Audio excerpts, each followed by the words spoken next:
우리에게 주는 하나님 말씀은 마태복음 5장 27절에서 30절까지 말씀입니다. 마태복음 5장 27절에서 30절까지 말씀, 신약 성경 6면에 있습니다.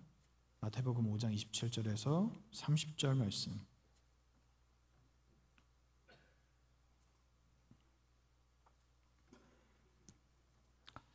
교독하겠습니다. 또 간음하지 말라 하였다는 것을 너희가 들었으나 나는 너희에게 이르노니 음욕을 품고 여자를 보는 자마다 마음에 이미 간음하였느니라. 만일 내 오른 눈이 너로 실족하게 하거든 빼어내버리라. 내 백체 중 하나가 없어지고 온몸이 지옥에 던져지지 않는 것이 유익하며, 또한 만일 내 오른손이 너로 실족하게 하거든 찍어내버리라.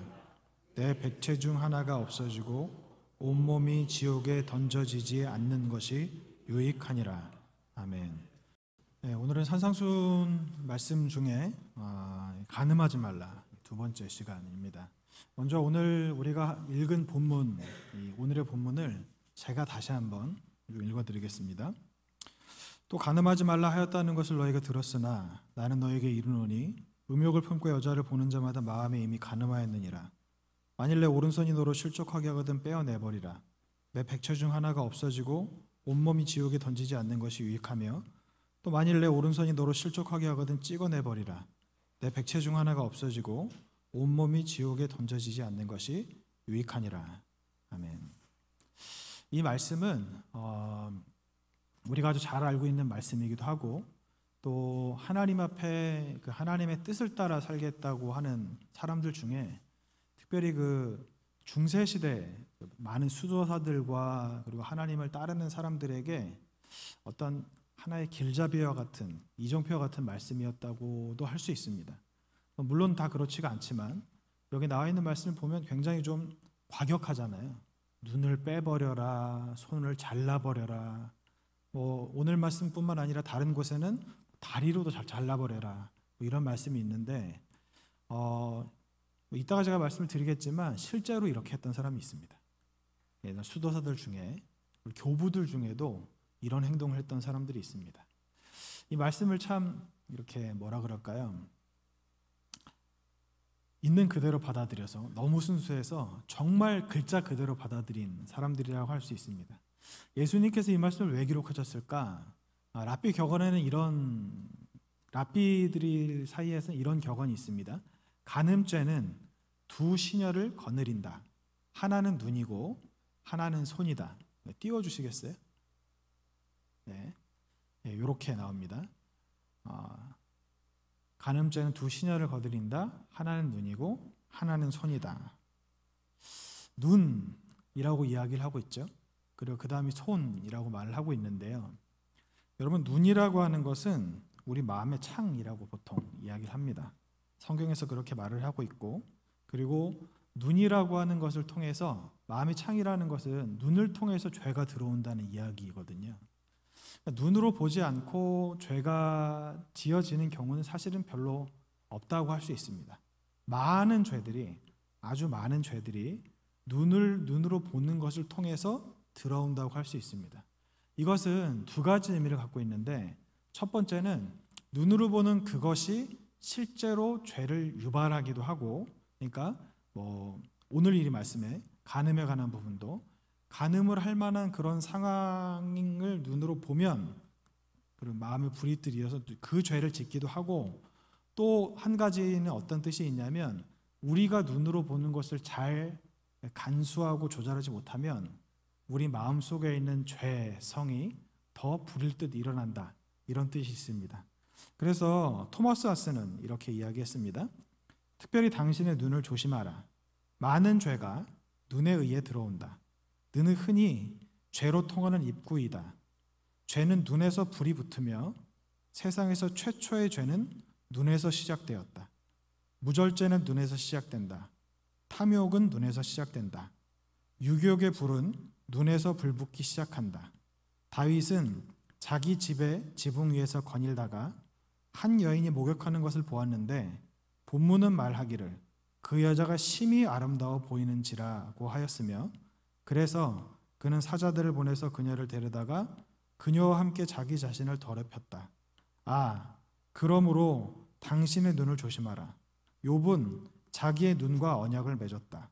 만일 눈이 한번 불 붙는다면 죄에 대항해서 오래 버티기는 어려울 것이다. 그래서 욥기 31장 1절에 이렇게 나옵니다. 내가 내 눈과 약속하였나니 어찌 처녀에게 주목하랴. 욥기 31장 7절 만일 내 걸음이 길에서 떠났거나 내 마음이 내 눈을 따랐거나 내 손에 더러운 것이 묻었다면. 눈이라는 것이 얼마나 중요하다는 것을 동방의 성자 욥은 알고 있었습니다. 그래서 어떤 것을 볼 때조차 하나님과 언약을 했는데 그것을 그냥 언약한 것이 아니라 자기 눈과도 언약을 한 겁니다. 그래서 아무거나 보지 않고 아무데나 눈을 돌리지 않았다고 말을 합니다. 중세에 아주 유명한 세기의 성자라고 불리는 성 프란시스는 이 말씀을 철저하게 따랐어요. 그래서 성 프란시스가 보통 우리와 같은 똑같은 사람인데 목이 굽었다고 합니다. 밖에만 나가면 앞을 안 쳐다보고 바닥만 쳐다보고 다녀서 목이 실제로 이렇게 굽었다는 이야기가 있어요.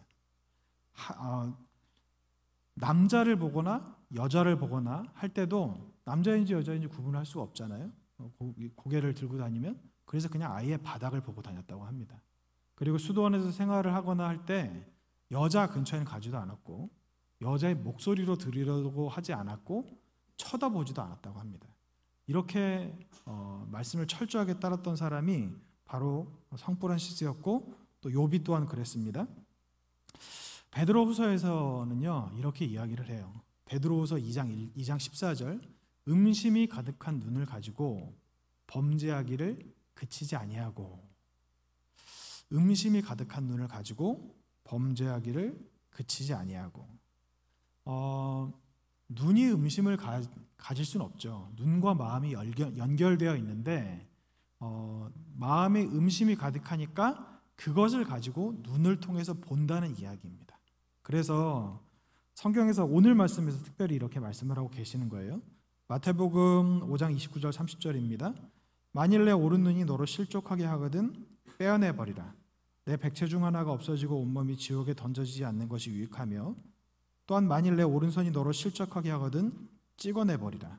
내 백체 중에 하나가 없어지고 온몸이 지옥에 던져지지 않는 것이 유익하니라.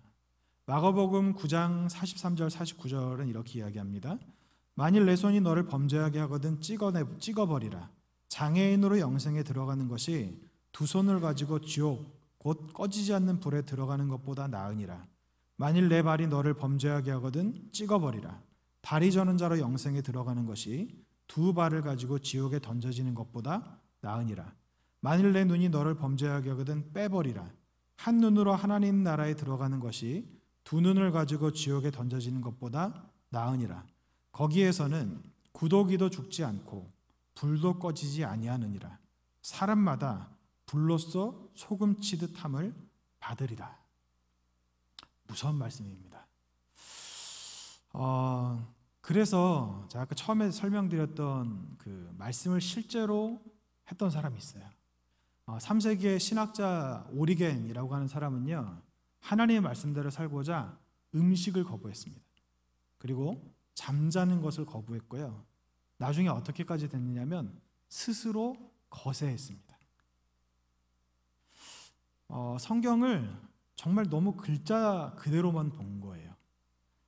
성경에서 눈을 빼버리라 그러셨다고 눈을 빼버리고, 손을 잘라버리라고 하셨다고 잘라버리고, 다리를 잘라버리라고 하셨다고 잘라버린다. 이러면 될까요? 도박에 빠진 사람들이 있어요. 이 사람들은요, 제가 예전에 영화에서 그런 내용을 봤는데, 그 도박에 빠진 사람은 손을 잘라버려도 오른손을 잘라버리잖아요. 그럼 왼손으로 도박을 한대요. 그래서 남은 왼손을 잘라버리면 어떻게 도박을 하는지 아세요? 발가락으로 도박을 한대요. 실제로 있는 일이래요. 실제로 그렇대요. 도박에 심하게 빠진 사람은 그렇답니다. 그러면 이제 자기 스스로 손발을 다 잘라버리면 이 사람이 도박을 안 할까요? 다른 사람을 시켜서 도박을 한대요. 여러분, 인간의 죄라는 것이 이렇습니다. 오리겐이 왜 그랬을까요? 왜 그렇게 자기 스스로 거절했겠습니까? 말씀을 글자 그대로만 읽어서 그래요. 여러분, 제가 늘 말씀드리지만 말씀은요, 문자적인 의미가 있고 또 이면, 보이는 말씀 아래에 있는 뿌리, 말씀의 정신이 있는 겁니다. 이 말씀을 글자 그대로 읽으면 굉장히 문제가 많이 생겨요. 로마서 말씀에 그런 말씀이 있잖아요. 13장 8절에 피차 사랑의 배에는 아무에게도 아무 짓도 빚지 말라. 이 말씀을 우리가 이대로 살아가면 우리 대출받으면 안 됩니다. 은행 가서 대출받는 게 죄예요. 근데 실제로는 그렇지가 않다는 거예요. 왜 말씀을 이렇게 쓰셨는가? 무슨 의미로, 어떤 뜻으로 우리에게 이 말씀을 주셨는가를 생각해 봐야 한다는 겁니다. 여러분, 이 말씀의 실제 뜻은 무엇인가요? 잘라버리면 된다는 걸까요? 제가 아까 도박하는 사람들에 대해서 말씀을 드렸지만 잘라버린다고 되는 것이 아닙니다. 그리고 우리가 오늘 읽은 말씀을 보면 내 오른 눈이 너로 실족하게 하거든 빼어내 버리라. 그럼 왼눈이 남아있잖아요. 여러분, 오른쪽 눈이 나를 실족하게 하고 왼쪽 눈은 나를 실족하지 않게 합니까? 오른쪽 손이 나를 실족하게 하고 왼쪽 손은 나를 실족하지 않게 합니까? 그럴 수가 없는 거예요. 두 눈을 다 빼버리면 죄를 짓지 않을까요? 제가 아까 눈은 마음의 통로라고 말씀을 드렸잖아요. 그러면 앞 못 보는 분들은 죄를 안 짓습니까? 다 죄를 짓습니다.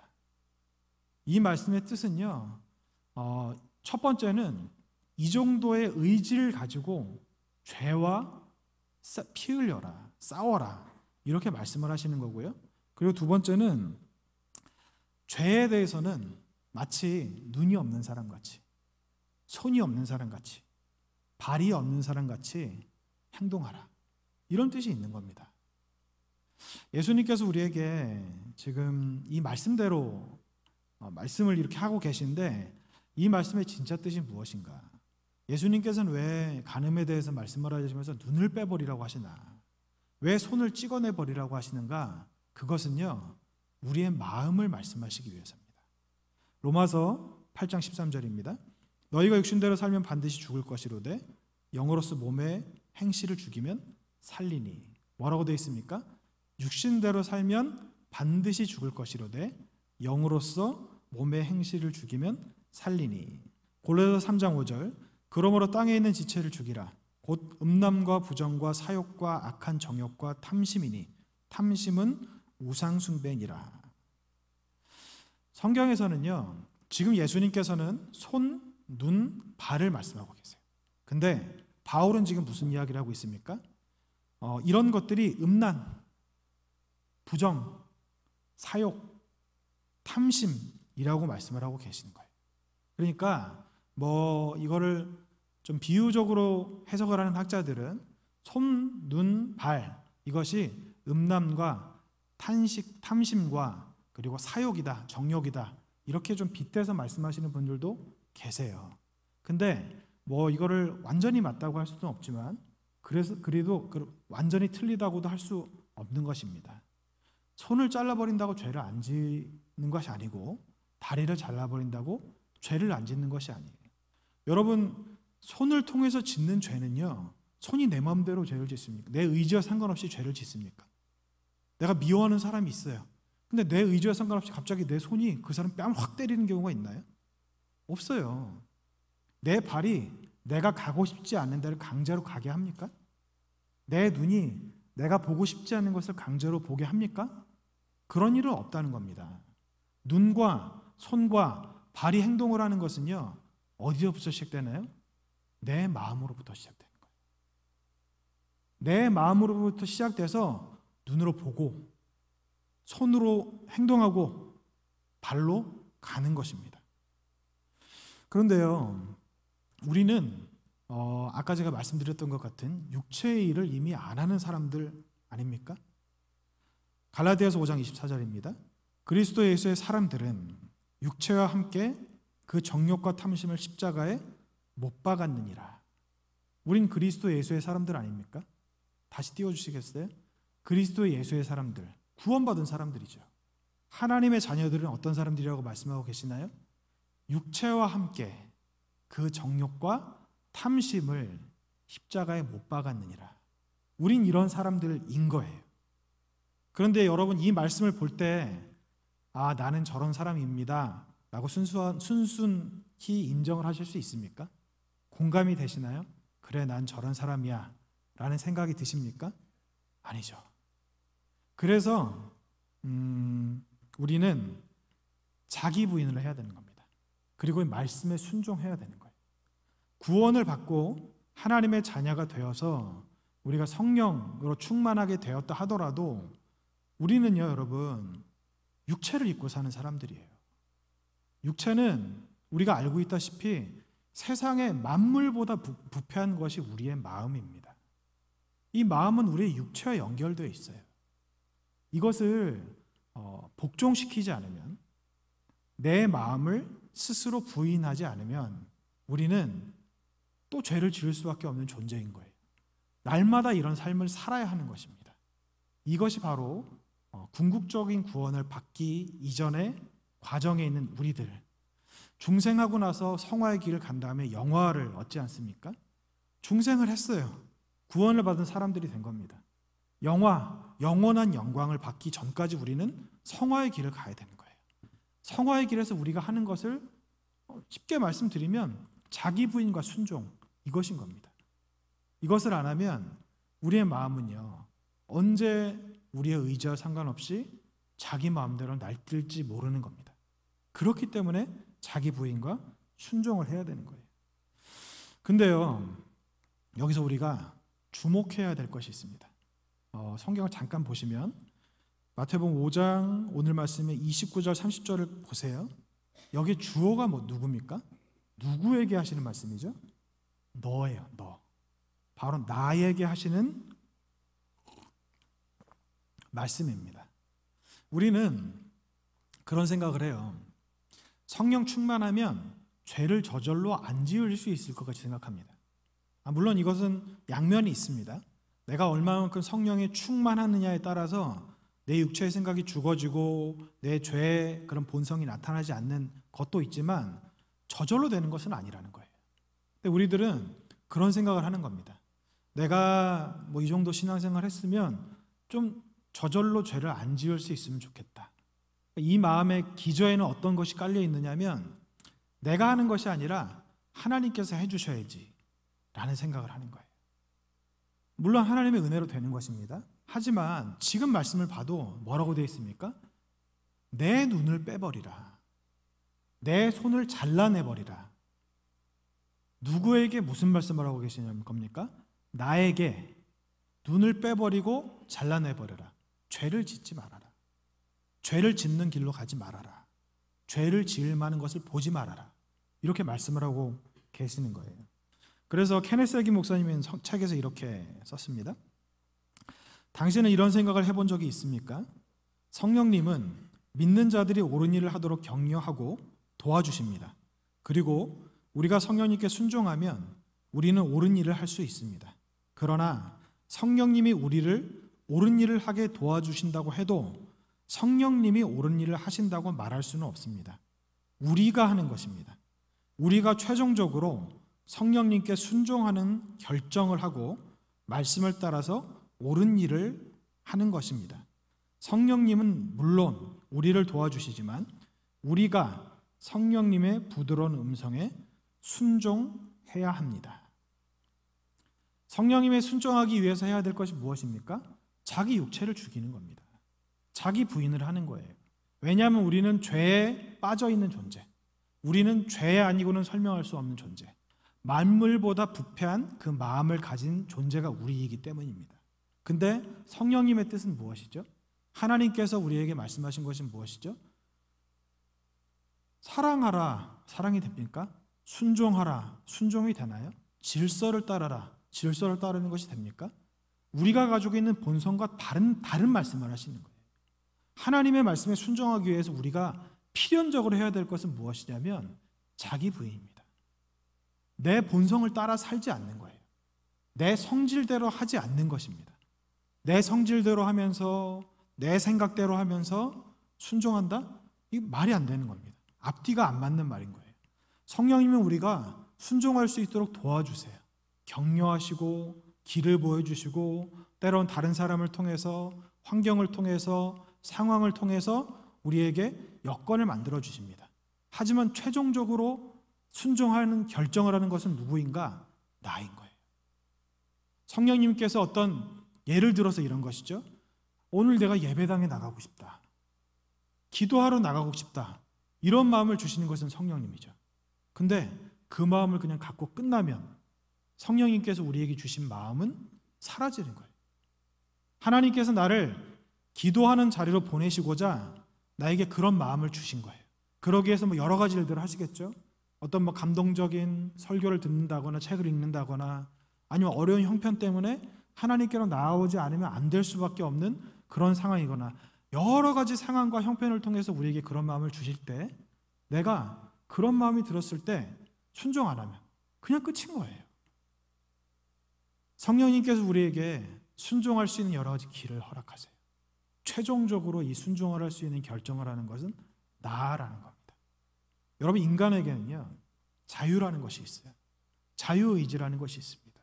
이것이 우리가 만물과 다른 가장 중요하고 유일한 다른 점이에요. 그리고 우리가 인간으로서 인간 될 수 있는 것은 자유의지가 있는 것입니다. 그래서 우리가 진짜 인간인 것이에요. 그런데 우리는 하나님께서 나를 변화시켜 주시겠지, 하나님께서 나를 좀 변화시켜 주셨으면 좋겠다, 이런 생각을 하면서 기도만 하고 있는 거예요. 순종을 하지 않는 거예요. 그러니까 기도에도 변화가 되지 않는 겁니다. 그러니까 오래 신앙생활 하는데 그 사람의 성품이 바뀌질 않는 거예요. 몇십 년 신앙생활 했는데 젊었을 때 그 혈기가 그대로 나타나고 몇십 년 신앙생활하고 직분 받았는데 젊었을 때 봤던 그 사람의 모습과 지금 그 사람의 모습이 별로 그렇게 달라지지 않는 겁니다. 그냥 나이가 들어서 육체가 쇠약해져서 그 성격, 성질이 죽어지는 것 말고 하나님께서 주신, 우리에게 말씀하신 그 성령의 성품들, 열매들이 드러나지 않는 겁니다. 마태복음 15장 18절 19절에서 이렇게 말씀하고 있습니다. 입에서 나오는 것들은 마음에서 나오나니 이것이야말로 사람을 더럽게 하느니라. 마음에서 나오는 것은 악한 생각과 살인과 간음과 음란과 도둑질과 거짓 증언과 비방이니, 이렇게 말씀을 하고 계세요. 여러분, 성경은요 마귀로부터 온 것이 아닌, 마귀와 상관이 없는 우리 안에서 나오는 죄가 있다고 말씀을 하고 있어요. 이게 우리의 육신의 정욕이라는 겁니다. 어떤 목사님이 그렇게 말씀하시더라고요. 내가 사탄이면 좀 억울할 것 같다고. 그러면서 왜 그렇게 말씀하시나 들어봤더니 지가 죄 지어놓고 사탄 때문에 죄 지었다고 이야기하고 다닌다고, 이렇게 말씀을 하시는 거예요. 여러분, 죄는요 사탄이 우리를 충동질해서 짓는 경우도 있어요. 하지만 사탄이 가만히 있어도 하나님을 모르는 사람들, 육체를 따라 사는 사람들은 죄 가운데 살아갑니다. 믿는 우리들도 마찬가지인 거예요. 여러분, 하나님께서는 우리에게 사탄과 상관없이 우리 안으로부터 나오는 욕망이 있다고 말씀을 하고 계세요. 그럼 우리가 해야 될 것은 무엇입니까? 말씀으로 그 육체의 욕망을 쳐서 복종시켜야 되는 것이에요. 날마다 내가 죽어야 되는 거예요. 바울이 이야기한 것처럼 날마다 나는 죽노라. 갈라디아에서 말씀하신 것 같이 십자가의 나를 못 받고 그리고 내 안에 예수님이 살게 하시는 것, 이것이 바로 우리가 육체를 쳐서 복종하고 그리고 하나님의 뜻대로 살아가는 성화의 길을 가는 것이라는 겁니다. 이것을 예수님께서 어떻게 말씀하셨는가? 눈을 빼버려라, 손을 잘라버려라, 다리를 잘라버려라. 이게 바로 육체를 쳐서 복종시키는 과정인 거예요. 우리는 자유의지가 있는 자유자죠. 그래서 하나님 안에서도 자유로우라고 해요.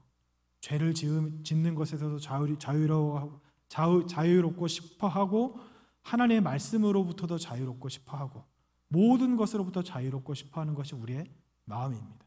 하지만 그 자유가 우리의 이 만물보다 더러운 육체 그리고 만물보다 더러운 우리의 마음과 만났을 때 얼마나 많은 죄를 짓게 될까요? 그렇기 때문에 육체를 쳐서 복종시키라고 말씀을 하고 계시는 거예요. 근데 그러면 하나님께서 우리에게 이런 말씀을 하셨는데 우리는 육체를 도대체 어떻게 쳐서 복종을 시켜야 되는 것인가? 눈을 뽑아버리는 것이 무엇인가? 손을 잘라버리는 것이 무엇인가? 다리를 잘라버리는 것이 도대체 무엇인가? 존 스토트 목사님이 이렇게 이야기했습니다. 우리는 이 유혹의 근원이 쉽게 될 수 있거나 되는 것들을 우리의 삶으로부터 제거해야 한다. 예수님의 은유적 표현으로 우리는 눈과 손과 발이 없다고 느낄 수 있다. 즉 우리는 고의적으로 어떤 책을 읽지 않으려 하고 어떤 영화를 보지 않으려 하고 어떤 전시회에 가지 않으려 할 것이다. 영생에 들어가기 위하여 이 세상이 제공하는 약간의 체험을 멀리하는 것이 더 낫다는 것이며 다음에 마지막 멸망의 위험을 당하기보다는 이 세상에서 약간의 문화적인 절단 수술을 받아들이는 것이 낫다는 것이다. 무슨 말씀을 하고 있는 거냐면요. 눈으로 보고 듣는 것을 절제하라 이렇게 지금 말씀을 하고 있는데 어떤 것이냐? 단순히 음란하고 퇴폐적인 것 이런 것을 보는 것을 넘어서서 그 수준보다 높게 그림, 음악 이런 것들 문화죠. 문화, 예술까지도 잘 구별해서 보라고 말씀을 하고 있는 거예요. 여러분 그림이 죄가 있습니까? 음악이 죄가 있나요? 근데 하나님 안에서 있는 그러니까 하나님을 떠난 예술은요. 하나님을 떠난 문화는 죄일 수밖에 없어요. 왜냐? 아까 제가 계속 말씀을 드렸죠. 인간의 마음으로부터 나오는 것이 무엇이죠? 악이기 때문에. 만물보다 부패한 것이 사람의 마음이기 때문에. 하나님을 모르는 사람의 마음에서 나온 것이 하나님의 마음에 합할 수가 있을까요? 그런 경우가 있을 수도 있겠지만 그렇지 않은 경우가 굉장히 많습니다. 그래서 20세기 최고의 기독교 지성이라고 불리는 프란시스 셰퍼 목사님은 이렇게 이야기를 했어요. 사람이 인간 사회가 르네상스 시대를 지난 이후에 계몽주의를 지나고 나면서 하나님의 그 창조적 세계관을 벗어난 이후부터 문화는 인간을 타락시키기 시작했다. 예술 또한 마찬가지다. 이렇게 이야기했어요. C.S. 루이스도 똑같은 이야기를 했습니다. 문화나 예술이 하나님을 찬양할 수도 있지만 죄를 합리화시키는 수단이 될 수도 있다. 이렇게 말했어요. 여러분, 그럼 도대체 우리는 뭘 보고 뭐를 들어야 하는 것일까요? TV에서 나오는 것들, 이런 것들은 둘째치고 그림들이나 공연이나 음악까지도 절제해서 봐야 된다고 한다면 도대체 우리는 뭘 보고 살아야 될까요? 예수님께서 뭐라고 말씀하셨느냐? 아까 존 스토트 목사님의 글을 잠깐 제가 인용했던 것처럼 우리가 좋아하는 그런 성향들이 있을 거예요. 그 그림에 관심이 많거나 아니면 책 읽는 것을 좋아하거나 음악 듣는 것을 좋아하거나 이런 분들이 계실 겁니다. 근데 사람마다 그것을 통해서 죄를 받아들일 수 있는 그런 수준이 달라요. 이거 다시 말씀을 드리면 어떤 사람은 어떤 영화나 이런 것을 보고도 별로 그렇게 감흥이 없는 사람이 있는가 하면 어떤 사람은 똑같은 걸 봤는데 그걸 가지고 이상한 생각을 하는 사람들이 있어요. 여러분들 중에 그런 분들이 계실지 안 계실지는 잘 모르겠지만 사람마다 이 수준이 다 다른 겁니다. 예전에 어떤 목사님이 이런 말씀을 하셨어요. 설교 시간에 그렇게 말씀하시더라고요. 그분이 신학교를 다니면서 공부를 굉장히 잘하셨대요. 근데 이분이 컴퓨터 게임을 그렇게 좋아하셨대요. 스타크래프트라고 하는 그 게임을 굉장히 좋아하셨는데 그 게임을 열심히 하셨다고 하더라고요. 근데 이제 나중에 목사가 되고 나서 청년이 찾아와서 묻는 거예요. 목사님, 게임을 하는 것이 죄입니까? 이렇게 물어봤다고 하더라고요. 그 목사님이 그때 생각을 한번 해보셨대요. 이게 죄인가 아닌가? 근데 그 목사님이 드셨던 생각이 뭐냐면 네가 신앙생활 하는데 지장이 가면 그건 죄다. 네가 그 게임을 즐기는데 말씀 보는 것보다 게임을 더 하고 기도할 시간이 줄어들면서 게임을 하고 너희 일상생활에 지장이 갈 정도로 게임을 하면 그건 죄다. 여러분, TV 프로그램도 마찬가지입니다. 우리 요즘에 유튜브, 저도 좀 많이 보는데 유튜브나 이런 것들도 얼마든지 죄가 될 수 있어요. 왜냐하면 눈은 마음의 창이기 때문입니다. 음란하거나 죄가 될 만한 것을 본다는 것, 그런 것을 말씀드리는 것이 아니라, 여러분 그렇잖아요. 우리가 기도할 시간이 있고, 그리고 우리가 먹고 살면서 우리 삶에 매진해야 될 시간이 있는 거예요. 근데 기도는 하지 않고 세상 것들을 자꾸 받아들이는 거예요. 자꾸 받아들이는 거예요. 그러면 우리에게 드러난 열매는 무엇이겠습니까? 세상 것들을 받아들이면, 세상 것은 뭐라고 다시 말씀드릴 수 있죠? 육체잖아요. 육체에 속한 것들, 그런 것들을 계속 받아들이는 거예요. 그럼 우리에게는 육체의 열매가 맺어질 수밖에 없는 것입니다. 그건 너무나도 당연한 거예요. 근데 이게 또 너무 율법적으로 가면 안 돼요. TV 보면 안 돼, 그림 감상하러 다니면 안 돼, 공연 봐도 안 돼, 이런 것이 아니고 천편일률적으로 어떤 기준을 정할 수가 없는 것입니다. 사람마다 다 다른 거예요. 여러분이 스스로 생각하셨을 때 내가 어떤 문화활동이나 취미생활을 하는 것이 하나님을 믿는 것에 도움이 되는가 도움이 되지 않는 것을 스스로 한번 돌아보십시오. 내 기도 시간까지 침해받으면서 내가 취미활동을 하는가, 내가 하나님께 집중하는데 자꾸 정신이 흐트러지는 정도로 취미활동을 하고 있지는 않은가 돌아보시기 바랍니다. TV는 죄가 없어요. 그림에도 죄가 없습니다. 음악에도 죄가 없어요. 그것을 누가 그렸느냐, 누가 만들었느냐, 누가 보느냐에 따라 다 다른 것입니다. 그렇기 때문에 TV 보는 거 죄다 이렇게 말씀드리면 안 돼요. 그렇게 생각해도 안 되고 다른 사람에게 그렇게 말해도 안 되는 겁니다. 하지만 예수님께서는 그것들이 눈으로 보는 것이 죄를 짓게 한다면 빼버려라. 손이 너를 죄를 짓게 한다면, 손으로 하는 어떤 것이 너를 죄로 인도한다면 손을 잘라버려라. 내 발이 죄 짓는 곳으로 너를 이끌어 간다면 발을 잘라버려라. 이렇게 말씀을 하고 계시는 겁니다. 그래서 존 스토트 목사님은 또 이렇게 이야기했습니다. 지금이 여자들이 옷 입는 방법을 겸하여 언급하기에 적절한 순간일 것이다. 유행에 관하여 법률을 정한다는 것은 어리석은 일일 것이다. 그러나 내가 생각하기에 그들에게 다음과 같은 것을 구별하라고 요구하는 것은 현명하다. 자신을 매력 있는 여자로 만드는 것과 자신을 유혹적인 여자로 만드는 것은 다르다. 여자들은 그 차이를 알고 있다. 그리고 우리 남자들도 마찬가지이다. 개인적인 말씀을 드려 죄송한데, 전 길에 나갔을 때 이렇게 막 레깅스 입고 다니는 사람들 보면 죄송하지만 이해가 안 됩니다. 이해가 안 돼요. 왜 그러고 다니는지 이해가 안 돼요. 저게 밖에서 입고 다니는 옷인가? 그런 생각이 굉장히 많이 들거든요. 근데 여러분, 여성분들은 잘 모르시겠지만 아마 남성분들 몇 분 안 계신데 이해가 되실 거예요. 그거 계속 보면요, 마음이 이상해집니다. 이상한 생각이 들어요. 그러니까 안 들면 그건 사람이 아니에요. 남자가 아닌 겁니다. 그러니까 이거는 어떤 것을 지금 말씀하고 계시는 것인가? 지금 여자들만 책망하는 것이 아니라 스스로 안다는 거예요. 스스로. 우리가 눈으로 보는 것을 조심해야 되죠. 내가 어떤 행동을 하는 것을 조심해야 되죠. 죄를 짓지 않기 위해서. 그런데 또 한편으로 말씀을 드리면, 내가 눈으로 보는, 다른 사람이 나를 봤을 때, 내가 하는 행동을 다른 사람이 봤을 때, 그것이 그 사람으로 하여금 죄를 짓는 곳으로 연결되는 통로가 되지 않게 하는 것 또한 중요합니다.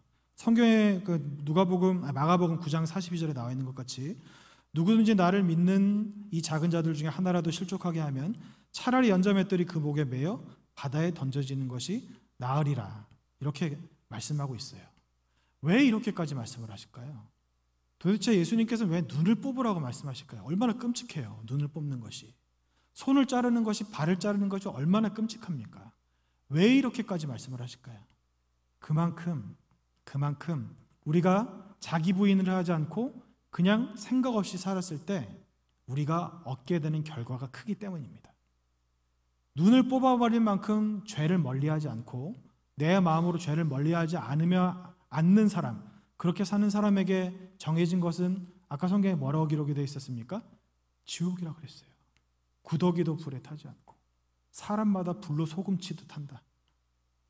그렇게 무서운 곳에 가게 된다고 말씀하라고 계시는 겁니다. 여러분, 지금 우리가 사는 시대는요, 굉장히 죄를 짓기 좋은 시대입니다. 눈으로 보는 것들이 실제로 죄와 관련이 없는 것이라 하더라도 자꾸 우리의 마음을 빼앗아요. 자꾸 우리의 시간을 빼앗습니다. 하나님의 성경, 하나님께서 우리에게 주신 말씀, 이것을 보는 시간, 읽는 시간, 듣는 시간을 빼앗아 가면서 우리의 눈을 자꾸 다른 곳으로 돌리게 해요. 우리가 조용히 가만히 앉아서 하나님을 묵상할 시간, 여러분 예전에 핸드폰 없을 때 우리는 어땠습니까? 가만히 앉아서 하나님을 생각할 시간 있었잖아요. 가만히 앉아서 내가 어떤 사람인가, 나는 어떻게 살아야 되는가, 이런 생각을 할 시간이 있지 않았습니까? 요즘엔 그럴 시간이 없어요. 쉬지도 않고 핸드폰을 봐야 되기 때문에 나에 대해 생각할 시간, 하나님을 생각할 시간이 없습니다. 눈으로 계속해서 세상 것들이 들어오니까, 계속해서 들어오니까 우리에게 나타나는 열매가 무엇이죠? 죄의 열매만 드러난다는 것이에요. 오늘 우리가 그 본문으로 읽은 큐티 본문에 오직 기도 외에는 이런 것들이 나갈 수 없느니라. 그 본문 원문에는 어떻게 되어 있죠? 오직 금식과 기도, 기도와 금식 외에는 이런 유가 나갈 수 없느니라. 이게 헬라어 본문에 나와 있는 내용이거든요. 이게 무슨 내용입니까 도대체? 기도한다, 금식한다. 왜 이걸 같이 쓰셨을까요? 금식하는 것은요, 세상 것을 안 먹는다는 것이에요. 밥을 안 먹는다는 이야기죠. 기도한다. 여러분, 우리가 마음속으로 기도할 수 있죠. 근데 많은 학자들, 그리고 성경 주석가들, 목사님들이 말씀하시길 진짜 기도는요, 다른 것과 병행해서 하는 것이 아닙니다. 진짜 기도는 하나님 앞에 내가 앉아서 하나님만 바라보면서 하나님께만 마음을 드리는 것이 진짜 기도예요. 그러니까 예수님께서도 하나님께서 주신 말씀을 받아서 스스로 뭐라고 말씀하셨습니까? 내가 하는 말 중에 내 말은 없다. 다 나를 보내신 이께서 나에게 하라고 하신 말씀이다. 이렇게 말씀하신 예수님께서도 시간을 정해서 기도하셨던 거예요. 예수님이 사람들과 이야기하면서 하나님과 교제하실 수 없었을까요? 예수님이 길을 걸으시면서 하나님과 교제 안 하셨겠습니까? 우리보다 훨씬 더 깊은 경지로 그렇게 하나님과 교제하셨던 예수님께서도 기도를 따로 하셨다는 거예요. 기도의 시간을 정해서 따로 기도하셨다는 겁니다. 근데 우리는 세상의 것들을 바라보느라 정신이 없죠. 기도할 시간이 없습니다. 너무 바빠서 하나님을 바라볼 시간도 없고 생각할 시간도 없어요. 우리의 눈으로, 우리의 귀로, 우리의 손으로, 우리의 발로 하나님이 아는 세상 것들을 바라보고 따라가고 추구하며 열심히 살아가고 있는 지금 이 시대가 바로 우리들이 살아가는 시대라는 거예요. 여러분, 여러분과 저에게 하나님께서 주시는 하나님의 은혜가 있기로 합니다. 어떤 은혜냐면, 내가 하나님 앞에 나아가고 싶다. 내가 하나님의 뜻대로 살고 싶다. 내가 하나님의 뜻을 이루고 싶다. 그러기 위해서 내가 하나님 앞에 순종하고 싶다. 나를 쳐서 복종시키고 싶다. 이런 마음이 우리에게 일어났으면 좋겠습니다. 근데 지금 이런 것이 없는 시대죠.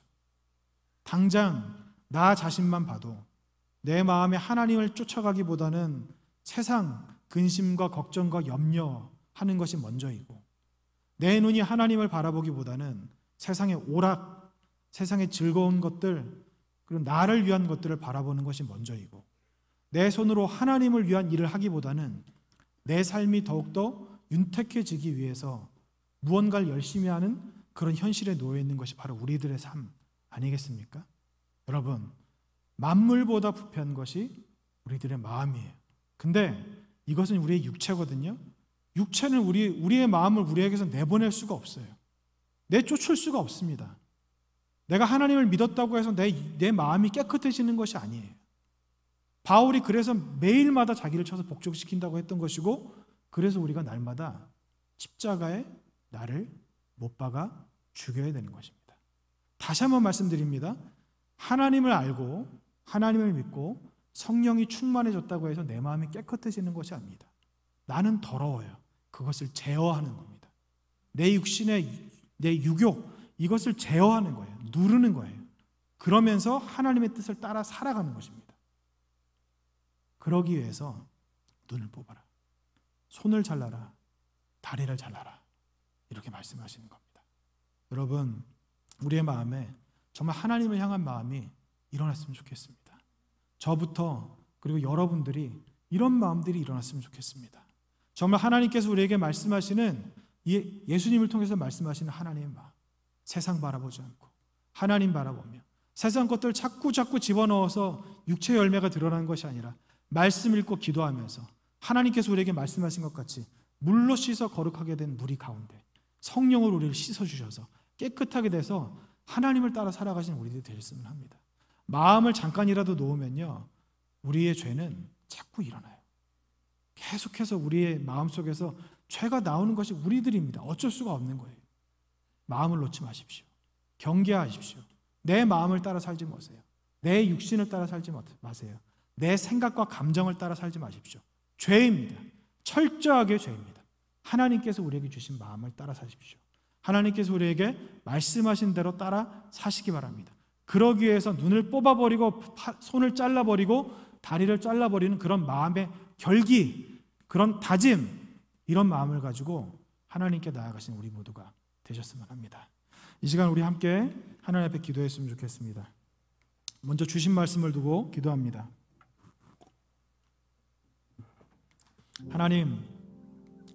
하나님께서 육신을 쳐서 복종시키고 하나님의 뜻과 하나님의 마음을 따라 살라고 하셨는데, 내가 하나님의 말씀을 보기보다 세상의 즐거운 것들, 재미있는 것들을 보는 것을 즐겼고, 내가 하나님의 말씀을 듣기보다 세상에 있는 내 귀를 즐거워하게 할 만한 것들을 즐겼습니다. 하나님의 주신 이 육신을 가지고 하나님의 일을 해야 하는데, 내가 하나님을 위해 살기보다는 내 먹고 사는 것, 그리고 내 육신의 안위만을 위해 살았습니다. 그리고 하나님께서 주신 발로 하나님의 성전, 그리고 하나님의 교회, 그리고 하나님의 주신 그 사명을 위하여 살아가기보다는 내 삶을 위해서 바쁘게 움직였습니다. 하나님, 용서하여 주시옵소서. 아버지, 용서하여 주시고 내가 이 시간 다시 한번 주님 앞에 마음을 다잡고 나아가게 하시옵소서. 세상 것들 쫓지 않게 하시고 하나님 바라보게 하시고 내 안에 오직 하나님의 뜻만 드러날 수 있도록 아버지, 나를 주님 곁으로 인도하여 주시옵소서. 이 시간 이 마음으로 주님 앞에 함께, 주님의 이름으로 함께 기도하겠습니다. 주여!